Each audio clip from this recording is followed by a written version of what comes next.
Olá, pessoal! Sejam todos muito bem-vindos ao Helpcast, o podcast do Hospital Help. Hoje eu estou aqui com vocês, sou Yasmin Macedo.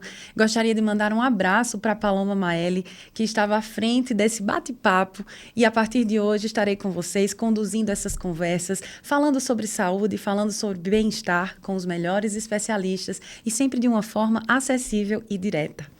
Para iniciar a minha jornada aqui no Helpcast, hoje vamos tratar de um tema muito especial. Estamos iniciando o mês de agosto e ele tem uma cor toda diferente. Estamos entrando no agosto dourado, o mês dedicado à conscientização da importância do aleitamento materno. Amamentar geralmente é descrito como um gesto de amor, mas por trás desse gesto existe muita coisa. Saúde mental, rede de apoio, nutrição e uma série de outros fatores que a gente vai conversar por aqui com um time de peso que eu estou recebendo. Sejam todos muito bem-vindos, bem-vinda. Obrigada. Marilene, Dr. Lucas e Alexis. Pessoal, gostaria de pedir para vocês se apresentarem para os nossos ouvintes, né, nossos telespectadores, quem está nos acompanhando. Boa tarde a todos, eu sou Marilene Santos, sou enfermeira neonatologista e diarista da UTI Infantil Hospital Help. Boa tarde, pessoal, me chamo Lucas Silveira, sou neonatologista da casa também, diarista da UTI neonatal e plantonista da UTI Infantil. Faço uma das pessoas, uma formiguinha desse time. Eu me chamo Alexis, sou nutricionista também lá no Hospital Help, também sou materno-infantil e também estou focado nessa linha pediátrica com a equipe do hospital. Maravilha, então a gente está aqui hoje para informar, quebrar tabus e entender o verdadeiro impacto do leite materno, tanto na vida da mãe, na vida do bebê e na vida da família. Pessoal, sejam muito bem-vindos, né? E para a gente começar o básico e entender o peso dessa campanha, Dr. Lucas, eu queria direcionar essa pergunta para você. O que é exatamente o agosto dourado e qual a importância dele na sua prática clínica, no dia a dia? Perfeito. Na verdade, alguns meses têm recebido tarjas, né? Cada um com sua especificidade de lembrança de assistência à saúde. E o agosto dourado remonta à necessidade da gente dar muita atenção ao aleitamento materno, ao leite enquanto insumo, Alex inclusive vai ter propriedade maior do que eu para falar, mas ao aleitamento, que faz parte de uma série de estratégias dentro da neonatologia. É até peculiar porque esse termo dourado, de imediato me evoca o minuto de ouro, a hora de ouro, que são variáveis envolvidas na situação de assistência ao parto. Então, a amamentação faz parte do planejamento técnico desde o início. Eu sempre gosto de fazer um paralelo em pediatria, que apesar de pediatria ter muito conteúdo, eu vou chamar assim, lúdico, colorido, bonito, mas via de regra é tudo muito funcional. Sim. Então, o aleitamento materno, ele passeia pelo afeto, passeia pelo arcabouço nutricional, eficiência extranutricional, mas é uma coisa antes de qualquer outra coisa intuitiva, a mãe que recebeu seu bebê. Então tem muita coisa para se lembrar no agosto dourado. E o senhor falou sobre minuto de ouro, hora dourada. O que significa isso? Muito bem. Então são dois termos bem difundidos dentro de assistência em neonatologia. O minuto de ouro diz respeito à situação de nascimento, quando é um bebezinho que precisa de assistência para respirar pela primeira vez. A gente evoca esse pensamento sabendo que a gente tem 60 segundos para reverter uma apneia, uma bradicardia para um bebê vital, daqueles que chora, que grita, que todo mundo se acostumou a ver no ideário comum de parto. A hora de ouro, por sua vez, é o período que se segue a isso, os 59 minutos, restantes. É prioritário nessa hora ouro, claro, a vitalidade da criança, e uma vez estabelecida, contato pele a pele precoce e, quando possível, lógico, aleitamento materno mais brevemente possível. Então, são coisas, novamente, são nomenclaturas que nos ajudam, enquanto assistentes, a nos lembrar do passo a passo assistencial, mas que, na verdade, remontam a uma coisa intuitiva, que é, nasceu o bebê, braço da mãe. É a coisa mais simples de se fazer. É a coisa que deveria, né, estar nos nossos maiores instintos, né, do parir, né, associado com esse momento do nascimento. E a gente conversava um pouquinho antes de começar o episódio, falando um pouco sobre por que dourado, né, por que é chamado de agosto dourado. E eu acho que você pode nos falar melhor, né, Alex? Na verdade, o termo dourado, né, remetendo ao que o Dr. Lucas falou, é a respeito dos meses. Então, cada mês do ano ele traz realmente uma cor para cada tipo de campanha. E o dourado hoje, nas práticas clínicas, ele traz para a gente o padrão ouro. Ou seja, é o que há de melhor para se oferecer.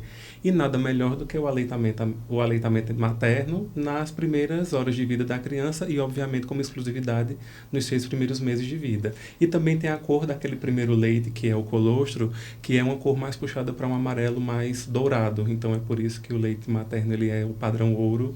E, então, ouro de cor e ouro também de padrão mesmo.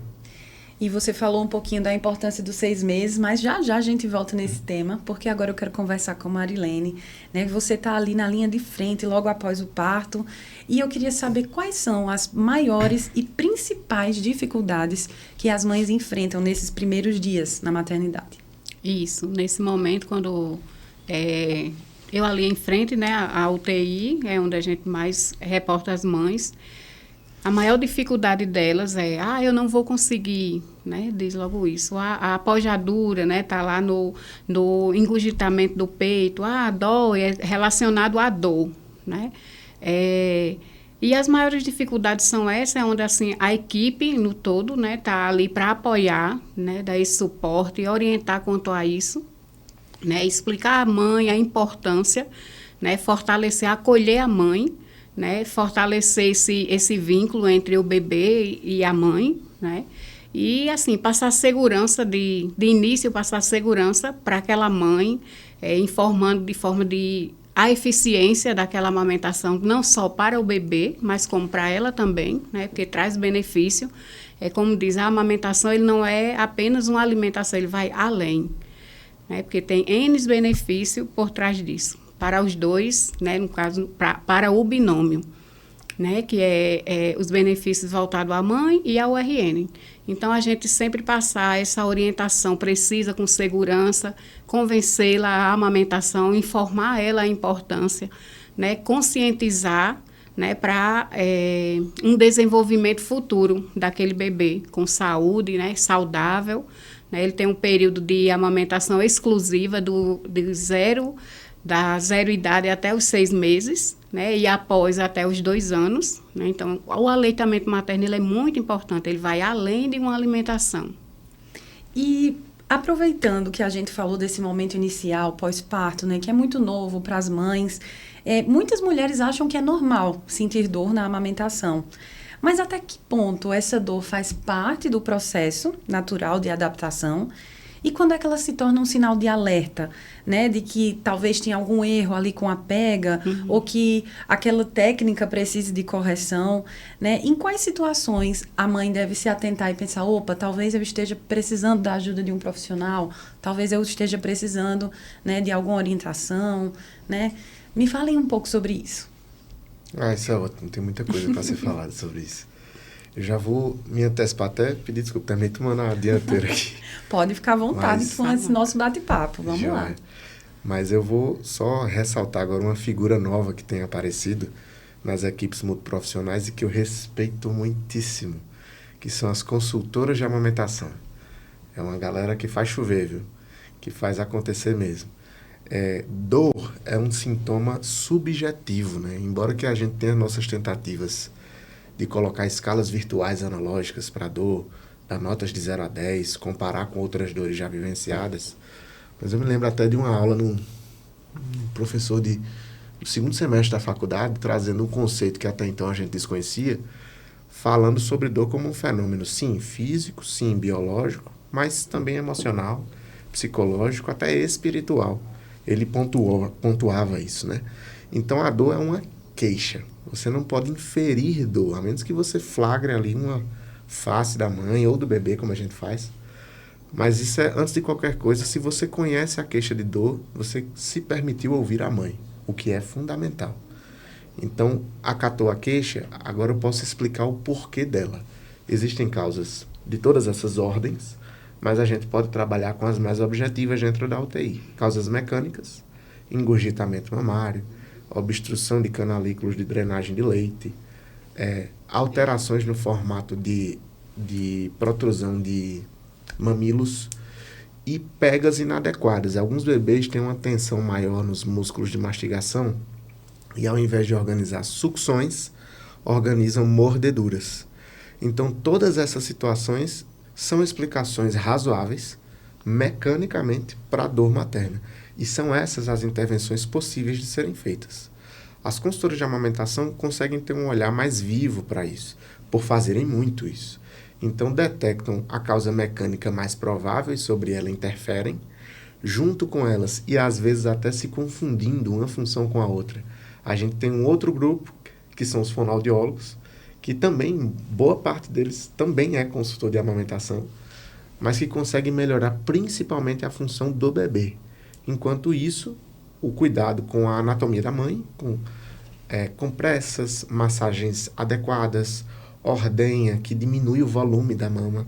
Enfim, a gente tem variáveis, eu estou descrevendo aqui as variáveis objetivas. É isso que é passível de intervenção, quando alguém detecta uma falha de sucção. Só que dor tem várias outras esferas. Então, não raramente, essa queixa de dor pode ser só uma cortina do medo de falhar amamentando, ou de uma má experiência anterior, ou de um problema anatômico, das mastites, de abscessos, de doenças pré-existentes na mãe. Então, eu acho que vale a pena deixar esse gancho aqui.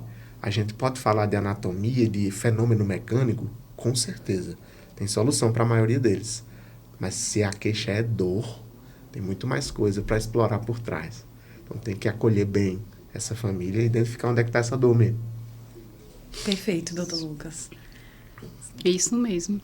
É como eu falo, quando a gente vai à frente, a primeira... eu não estou conseguindo. Aí a gente vai naquela orientação, né? E informar ela, né, os benefícios e dar aquele apoio com relação à boa pega do bebê. Né? O manejo, orientar a ordenha. Muitas vezes elas sentem a dificuldade quando a gente diz assim, vamos ordenhar, mas o leite vai ser ofertado para ele, né? Elas têm também essas dúvidas.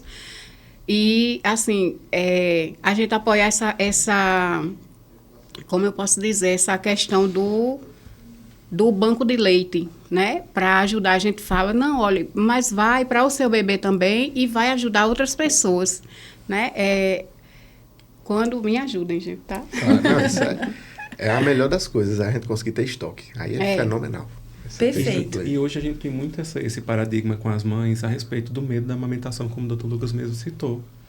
E aí, com isso, é importante que as pessoas elas busquem uma ajuda de um profissional, porque hoje em dia a gente tem muito celular na palma da mão, as redes sociais... A desinformação, né? Que eu acho que é algo que cada um na sua área, tanto na enfermagem, quanto na medicina, quanto na nutrição, busca desmistificar, né? Porque tem rolado muita desinformação por aí. Isso. E as pessoas, elas têm uma opinião para dar sobre tudo, certo? Mas a opinião, muitas vezes, não tem um embasamento técnico.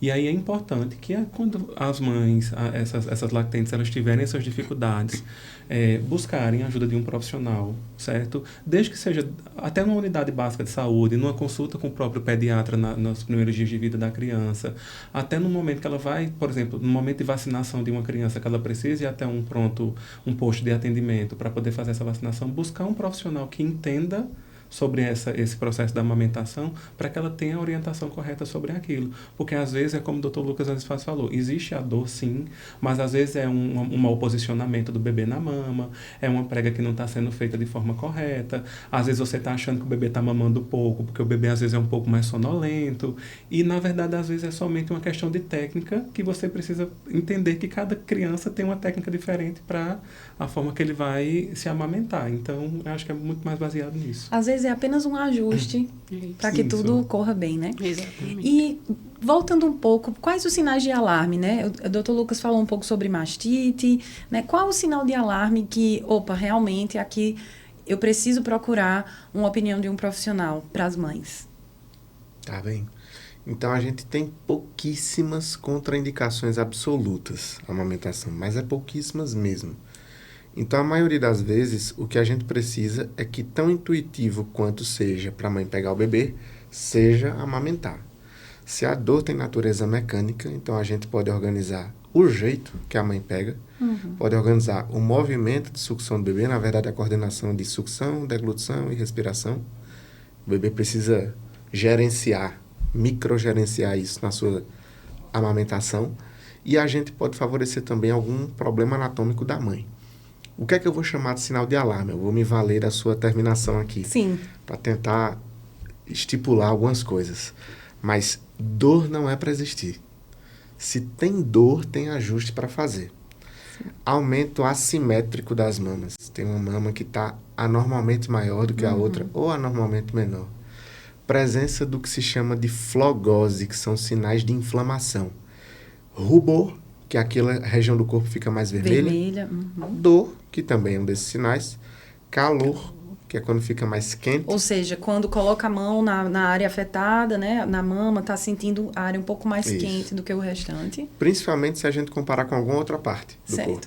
Por ser uma região de dobra, é um pouquinho mais quente mesmo. Mas dá para identificar o que é basal e o que está fugindo da regra. Sim. E edema, que é o aumento, que é o tumor, né? Mas essa palavra tumor remete a outra coisa, né? Principalmente então, no imaginário popular, né? É um termo que causa alguma... animosidade. Isso. Então vamos trocar tumor por edema, inchaço, aumento anormal. Se essas coisas estão se somando, que seria um sinal de infecção local, e aí tem vários tipos, a mais comum delas é a mastite, dor ao ordenhar, dor ao amamentar e dificuldade de ordenha. Ou até um bebezinho que suga adequadamente, mas não se nutre porque falta fluxo ali.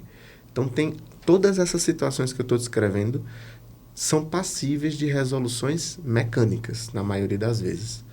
Mas eu acho que a coisa que talvez seja mais fácil de difundir seja amamentar precisa ser algo tão natural quanto é para a mãe, assim que o bebê nasce, recebê-lo nos seus braços. É para não se fazer muita conta. Deixa essa conta com quem é técnico.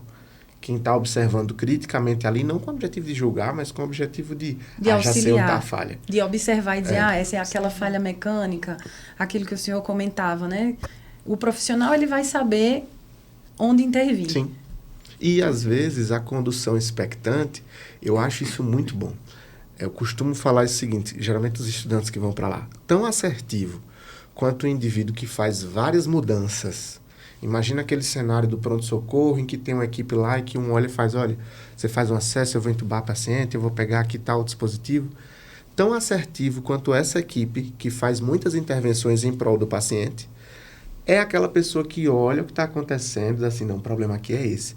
Eu vou deixar, porque eu acho que aqui vai resolver. E resolve. Existe robustez, existe consciência, voluntariedade nos dois cenários. Em um você interviu até o final. No outro você só viu. Esperou a coisa melhorar e melhorou. Então tem a ver com a intenção da coisa, com o nível de consciência da equipe assistencial sobre isso. E isso traz para a gente muito a respeito, por exemplo, do tipo de parto.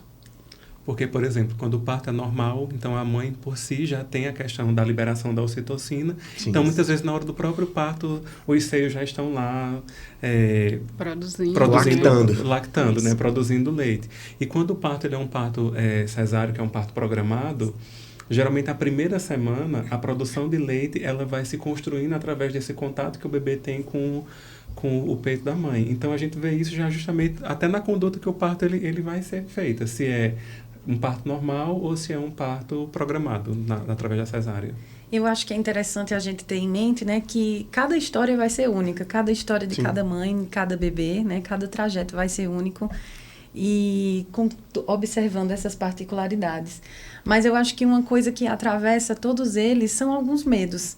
Né, alguns medos, a gente falou muito sobre isso agora, e eu queria puxar esse gancho especialmente para você, Alex, porque um dos medos que muitas mães relatam e que sempre tem algum pitaco de algum familiar ou de algum amigo é, esse leite é fraco. Olha, esse leite tá fraco para esse bebê. Se tivesse sido programado isso, essa conversa a gente não teve antes. Não. Mas eu sabia que era a primeira pergunta que você ia me fazer. Pois é, e eu acho que passa na cabeça de muitas pessoas que estão nos ouvindo. Sim. E aí, existe isso de leite fraco?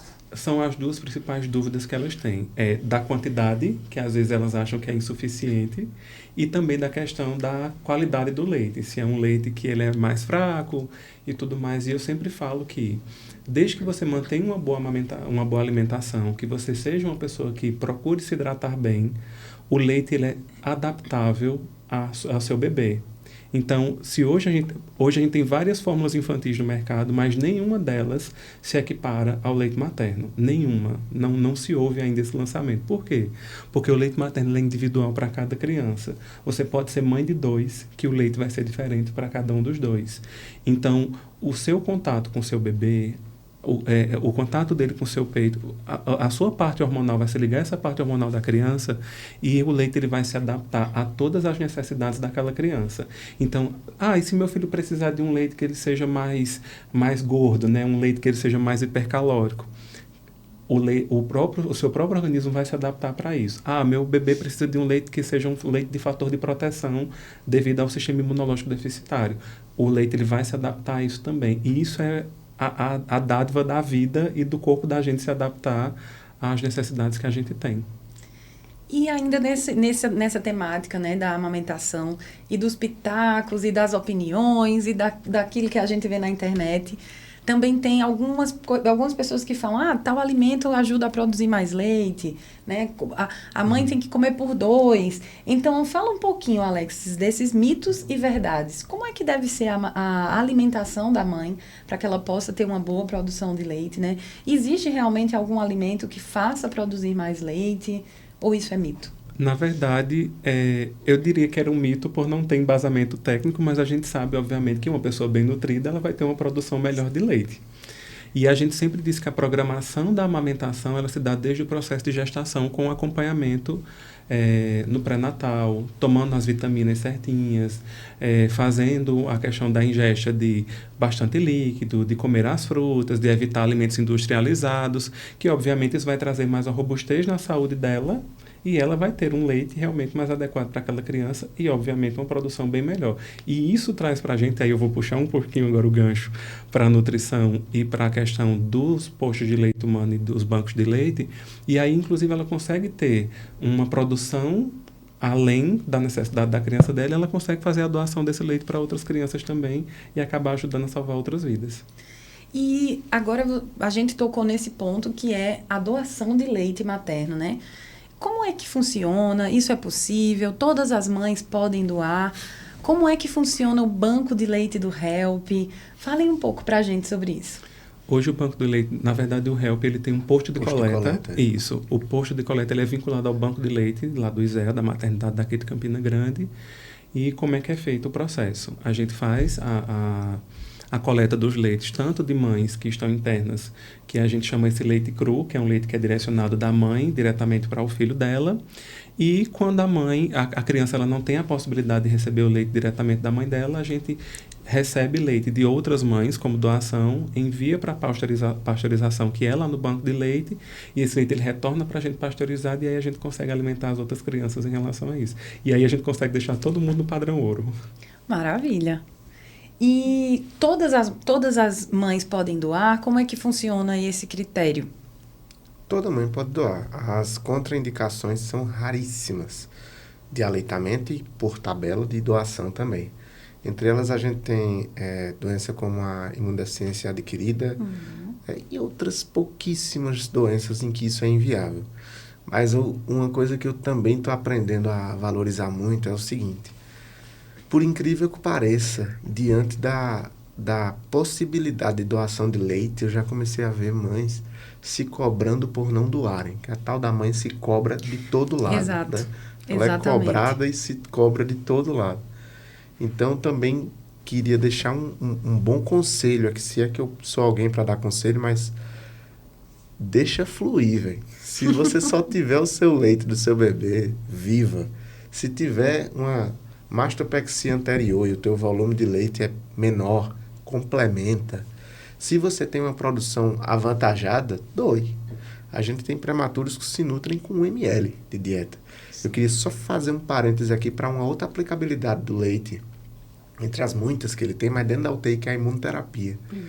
é tão valioso esse leite que a gente tem uma rotina dentro da UTI Neo chamada imunoterapia, antigamente chamada de colostroterapia, que consiste em pegar 3 gotas desse leitinho, fazer por embrocação ali na bochecha da criança, porque o que a gente sabe é que o que existe de imunoglobulina, das doenças que um dia aquelas mães tiveram, as que doaram, e de bactérias legais, como do gênero bifidobactério, o que tiver ali disponível para ser colocado na boca do bebê vai passar a fazer parte da população do bebê. Então, tu tem uma proteção imunológica e microbiológica com gotas disso. Os bebês que amamentam ou não podem receber. Lá no hospital a gente já recebeu de toda sorte de RN. Todos eles tiveram a oportunidade. E uma coisa legal também é a diferenciação que a Alex já fez de posto e banco, né? Nós temos um posto que tem um armazenamento um pouco mais fugaz, né, desse leite. O banco de leite é uma baita estrutura, que exige um aparato maior e nós temos na cidade. E aí a gente utiliza esse apoio. Mas o manuseio do leite que vai até os bebês passa pela mão desse rapaz, passa pela mão dessa moça e das outras pessoas envolvidas nesse trânsito. Então, eu queria só deixar essa ressalva aqui. Fique em paz. Se der para doar, importante. Show de bola. Se não der, vida que segue, toca o barco. E aí, colocando ainda o adendo, né, na questão do complemento. E aí a gente sempre diz que é importante buscar um profissional para saber se aquela criança ela tem realmente a necessidade do complemento. Porque é como eu falei no início, às vezes a gente acha que o leite que está produzindo é pouco. Pois é. Então ela coloca lá, de repente, o bebê começa, às vezes passa 15, 20 minutos, aí depois está passando só 5 ou 10 e solta. E aí ela acha que é porque o peito não está produzindo leite suficiente, mas é importante realmente a busca para um profissional para garantir. E a gente não está acrescentando onde realmente não precisa. Isso. E quando é iniciado também é importante, quando é liberado, há essa amamentação voltada à UTI neonatal, né? Quando é liberada essa amamentação, ela é dita de livre demandas. E aí a gente tem uma rotina de sinais, de dieta, de 3 em 3 horas, e aí surge aquela dúvida. Tem que dar de 3 em 3 horas a dieta, ofertar o peito? Não, de livre demanda, né? Então, a qualquer momento é para ofertar aquele peito, aquele seio, né? E alimentar o bebê de forma livre, não tem horário. Que às vezes, até na alta, elas vão ter alta e falam assim, eu vou ficar dando amamentação de horário? Não, é livre demanda. Né? E também surgem muitas dúvidas, assim, as primeiras vacinas, elas caracterizam muito isso, de dizer assim, é verdade que é a primeira vacina do bebê? Sim, como o doutor Lucas levantou aí, né, a imunoterapia, né, mesmo na UTI, o bebê que não está diretamente mamando, só em momento oportuno, né, após o quadro clínico, essa importância assim, para o desenvolvimento do bebê, para a melhora, para a recuperação imediata, para até ir para amamentar, essa imunoterapia é de grande importância, né, na alimentação e desenvolvimento. Perfeito. E eu ia exatamente perguntar um pouquinho como é essa rotina na alta complexidade, né? A gente está falando de UTI neonatal. Como é que funciona, né? Esse trâmite dos bebezinhos para como é que é essa alimentação nesses primeiros dias, porque muitos não conseguem ser amamentados, né? Ainda no início, logo após o parto. Então, como é que funciona essa dinâmica, mais ou menos? Isso. Na neonatologia, né, admitimos os bebês prematuros, né, tem a prematuridade. É um bebê que vem necessitando de oxigenoterapia, então isso é um fator que impede a amamentação de imediato, né? Como é que eu posso dizer? Nós temos também maturidade, né? A prematuridade. Isso, maturidade, né? Hoje a gente tem as crianças que de 28 até 32 semanas, que inclusive a gente nem indica a amamentação devido à questão da sensibilidade do próprio bebê. Então, ele não tem ainda a maturação ainda de fazer a prega, de conseguir mamar, de conseguir sugar. E ele acaba gastando muita energia nesse processo. E aí, com isso, a gente começa a fazer a alimentação através de sonda, muitas vezes, através da imunoterapia, porque, como o doutor Lucas falou, são 3 gotinhas que trazem a questão da imunidade, mas também traz peso. É até esplêndido de se dizer de como é que a criança ela consegue ganhar peso comendo tão pouco. Às vezes está lá, começa com 3 ml, depois vai para 5 ml, depois vai para 8.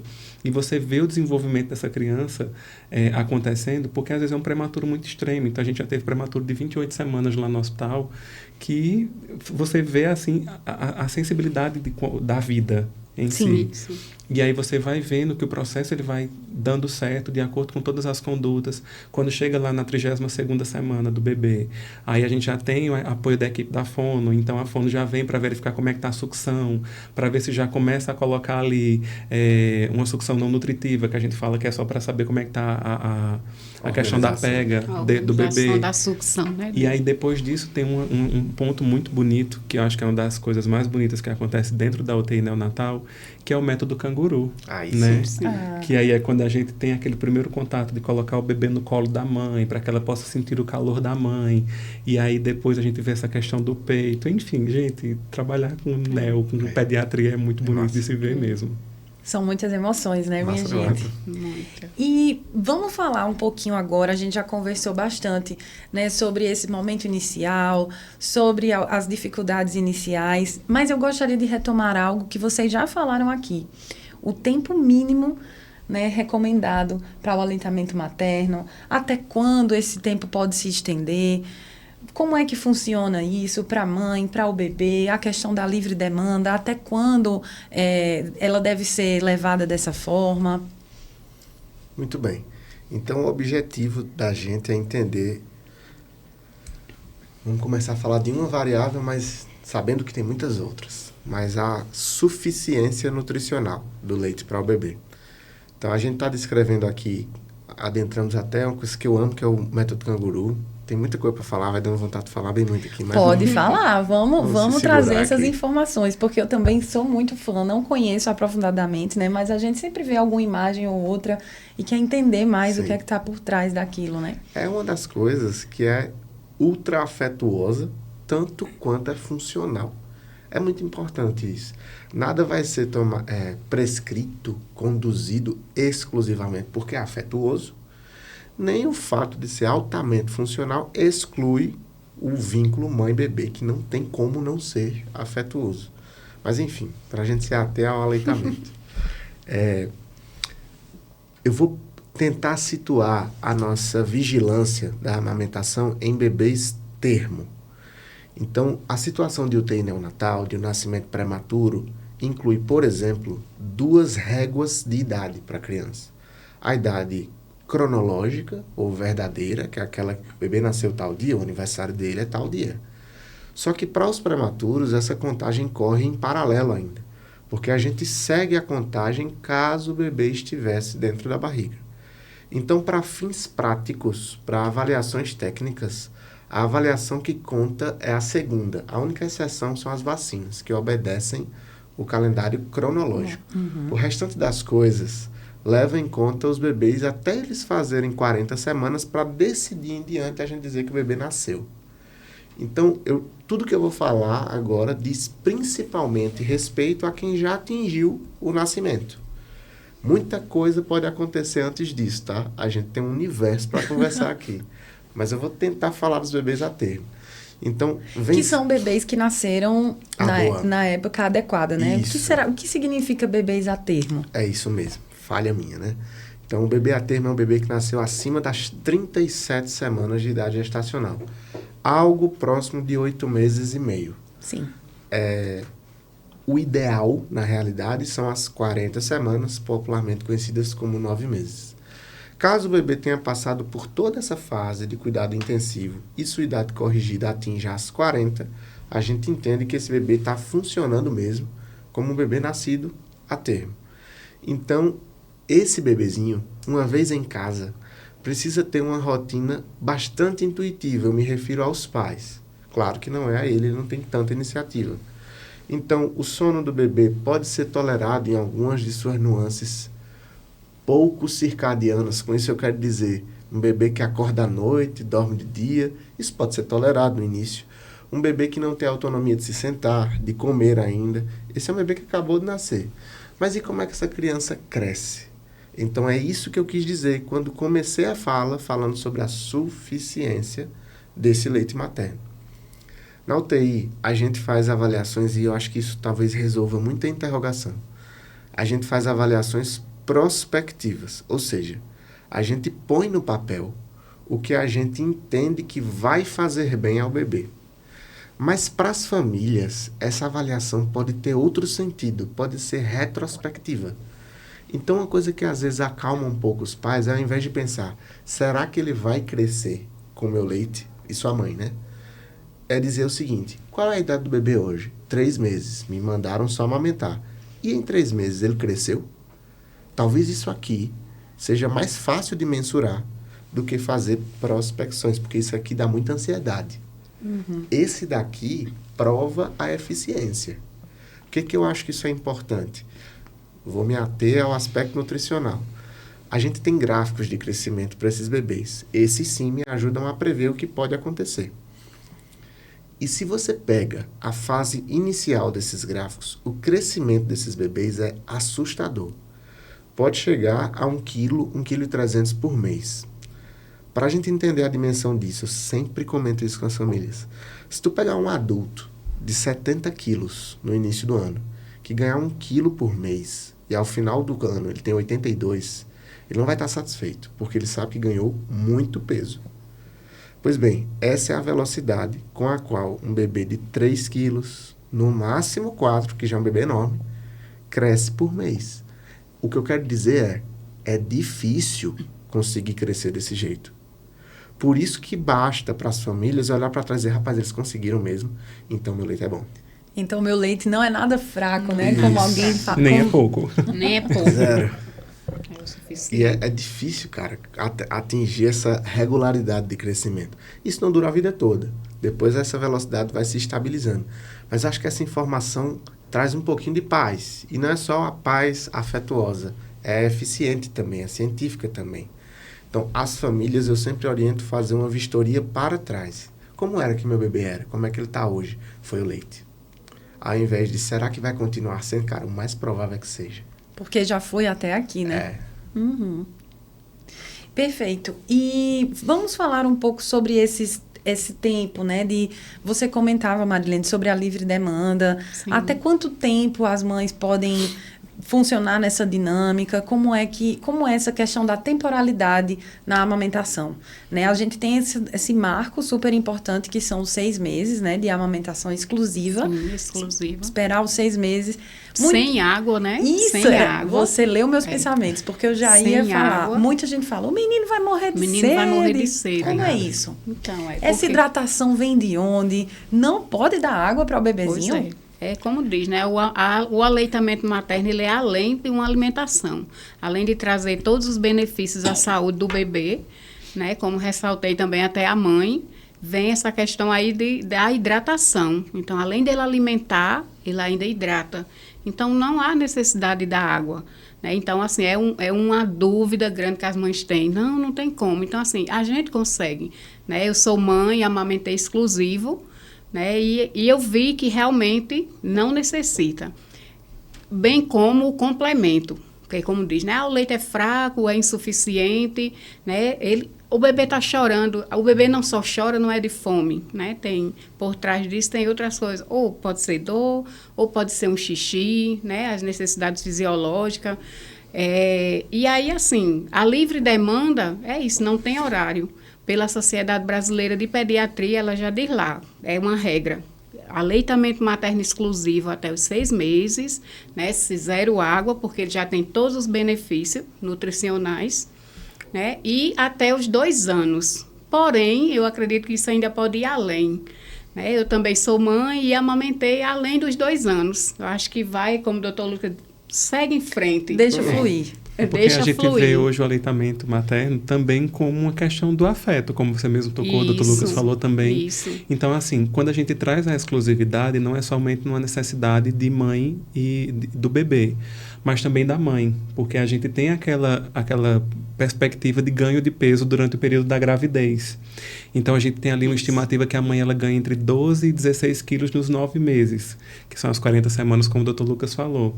E aí, nesse período dos 6 meses pós-nascimento, quando ela está amamentando, é justamente o período que ela tem para poder recuperar o peso que ela tinha anteriormente. Sim. E aí é através dessa doação que ela se dá para a criança também com leite materno. Então, assim, até para voltar ao corpo que tinha antes e tudo mais, tá lá com um corpinho bonito, o aleitamento materno ajuda também. Ajuda. E eu imagino que produzir esse alimento tão rico deva gastar muitas calorias, né? Metabolicamente mexe com tudo ali com aquela mãe. Não, cuidar de criança mexe com muito, né? Então, assim, porque é um período realmente, como o Dr. Lucas falou, não tem... A criança, às vezes, é uma criança que muda o horário, então, às vezes, passa mais a noite acordado, durante o dia passa mais tempo dormindo. E a gente, cronologicamente, a gente é habituado para as 8 horas de sono noturna. E aí, a criança, ela meio que está se adaptando ao mundo externo. Então, ela estava lá no quentinho do útero da mãe até pouco tempo, e, de repente, ela está precisando se adaptar ao mundo externo. Então, é meio que esses 6 meses da exclusividade e dos cuidados que a gente precisa ter, é quando a própria família consegue criar esse afeto, é quando a mãe consegue ter essa aproximação maior. E às vezes a gente acha até muito difícil quando tem uma mãe, por exemplo, com um bebê na UTI neonatal ou na UTI pediátrica, que a gente vê que ela não consegue ter esse contato direto, muitas vezes pela questão dos usos de dispositivos na criança. E aí a gente vê aquela ansiedade no processo de querer estar ali, do querer oferecer afeto, do querer se aproximar, de oferecer calor, do oferecer amor. Então, acho que é muito baseado nisso também. E essa questão do afeto, ela é interessante porque até mesmo quando a gente vai ver as consultas de puericultura, isso é abordado, né? Na caderneta da criança, o afeto é observado. Então, vai muito além de fisiologia, de uma simples, que não é nada simples, né? Alimentação, mas acho que atravessa muito essa questão do afeto e como isso é importante, né? Tanto para a mãe quanto para o bebê. E falando sobre a amamentação, a gente já tocou no ponto das redes sociais, né? Existe também muita romantização sobre esse tema, especialmente nesse mundo virtual em que tudo parece sempre tão perfeito, né? Casos de sucesso. Vocês, como profissionais de saúde, como é que vocês lidam com aquela mãe que não conseguiu amamentar exclusivamente, né? Ou que precisou entrar com um complemento, mas que se sente culpada, se sente cobrada, né? Se sente menos mãe porque não conseguiu amamentar? A primeira coisa que a gente não deve fazer é assaltar a legitimidade dessa maternidade aí, né? Isso é uma impressão pessoal, tá? Não vou te dizer que eu li isso em nenhum guideline, mas a gente tem uma época em que as pessoas tendem a pôr em xeque a legitimidade de algo com muita facilidade. Então, se ela não amamenta, ela é menos mãe. Se ela, por acaso, precisou se dividir entre o cuidado maternal e o ambiente de trabalho, também tem menos cuidado materno ali. Nada disso, por sua vez, também, se eu divido aqui uma opinião pessoal, nada disso, por sua vez, também tem arcabouço científico por trás. Então, existe uma orientação, existe uma ciência dos benefícios do leite materno que não nos permite negociá-lo. Não há nenhuma fórmula produzida que compete com o leite materno. Ele é ao concurso, não tem como.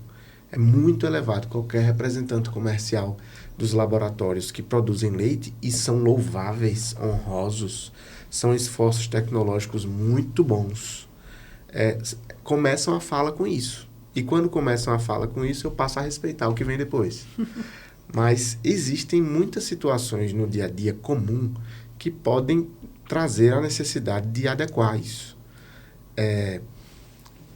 Eu me lembro de, um ano e meio, uma amiga pessoal de quem eu fiz a sala de parto do primeiro filho, que tinha feito uma cirurgia mastológica. E ela não tinha mais parênquima produtor e secretor de leite. Conviveu com uma grande culpa por isso. O bebê dela hoje derruba esse estúdio aqui se deixar. Então, o sucesso da criança, que aqui é uma outra coisa que eu queria pontuar, ele tende a acontecer. Esse crescimento assustador tende a acontecer. A maturidade neurológica e os muitos benefícios da neuroplasticidade de um bebê pequeno e de uma criança pequena até um escolar tendem a acontecer. Então, a amamentação, é claro, ela é um terreno super fértil para isso. Mas qualquer coisa que se interpõe no caminho e é difícil de contornar, não muda a tendência que é do bebê de crescer e se desenvolver.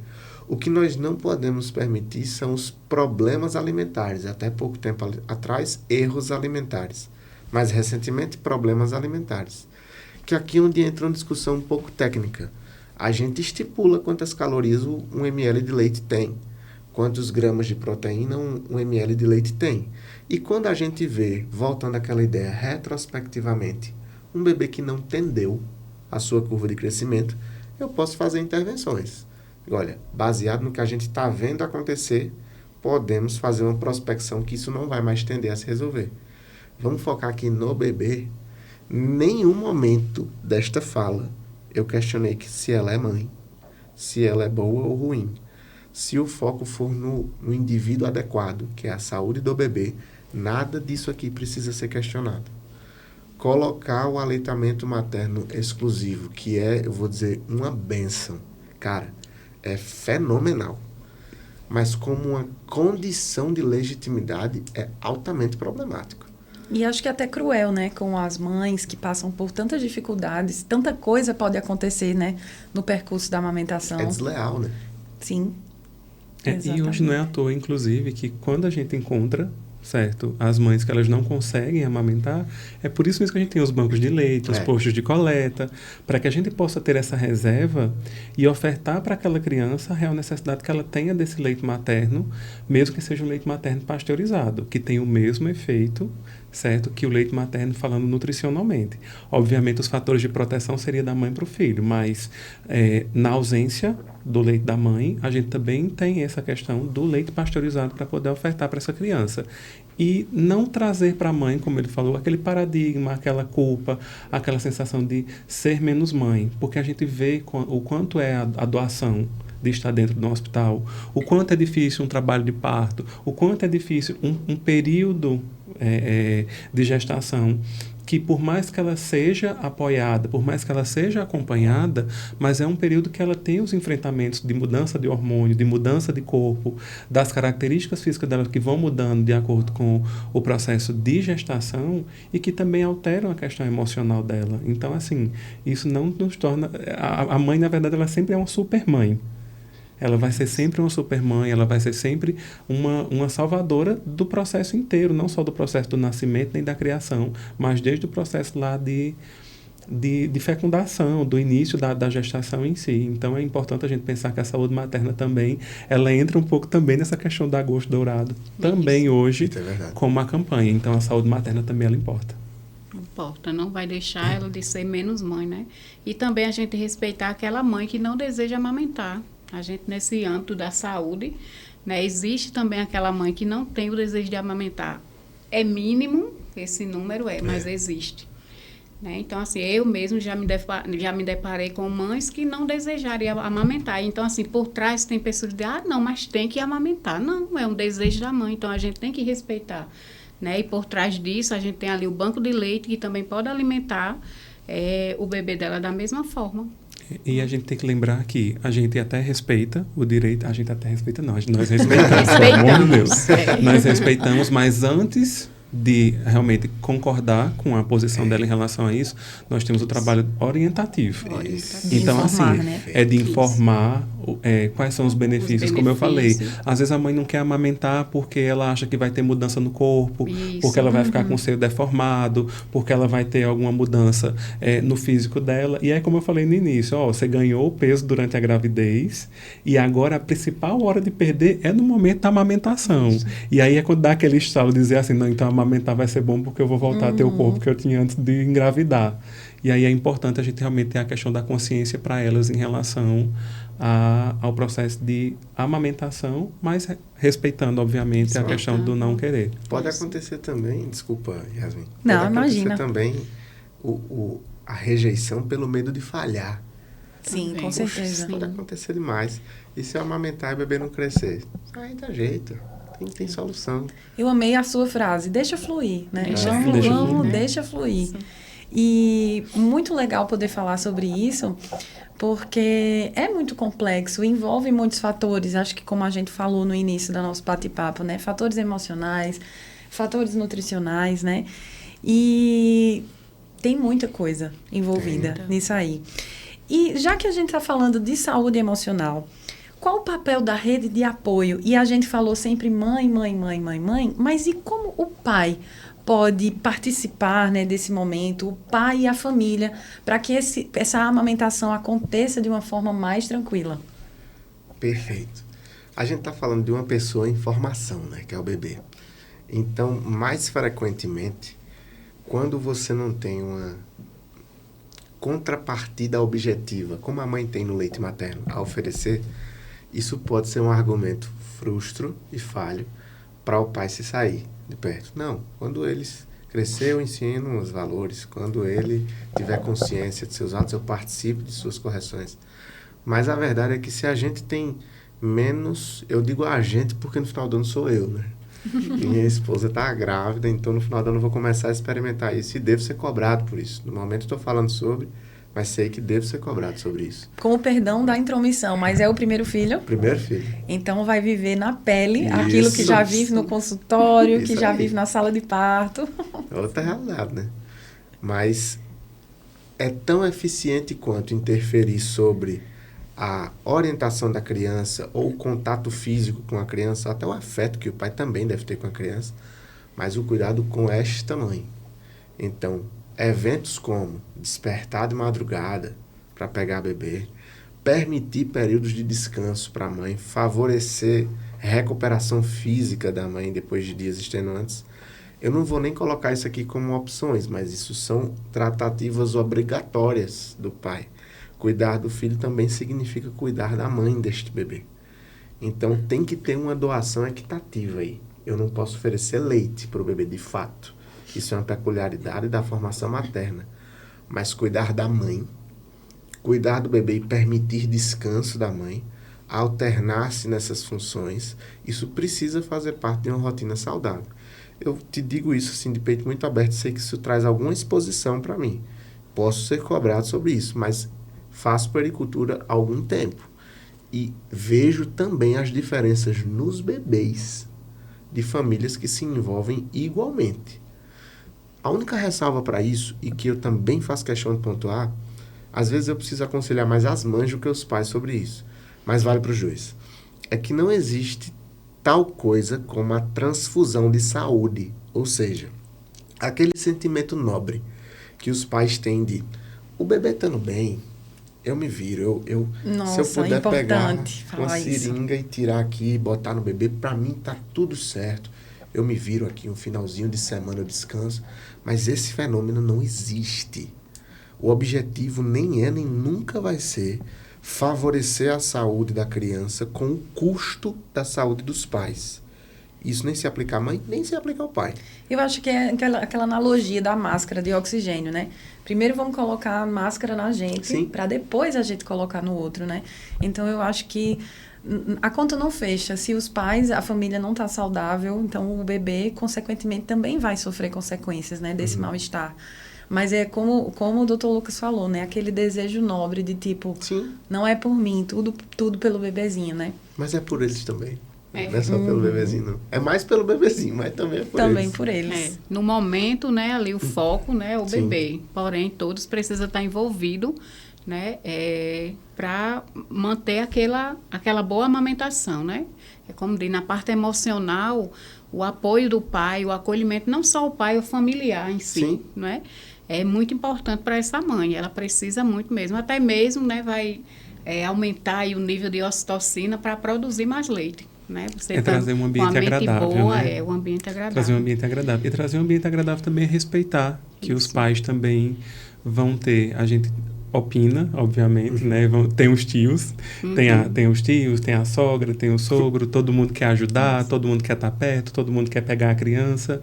E isso é importante porque se cria a questão emocional, o vínculo, né, do bebê com a família, mas que a gente precisa compreender que os pais, eles têm, a nossa obrigação é dar suporte aos pais. Isso. E não tomar a posição dos pais em si. Então, respeitar o espaço também do pai e da mãe no momento.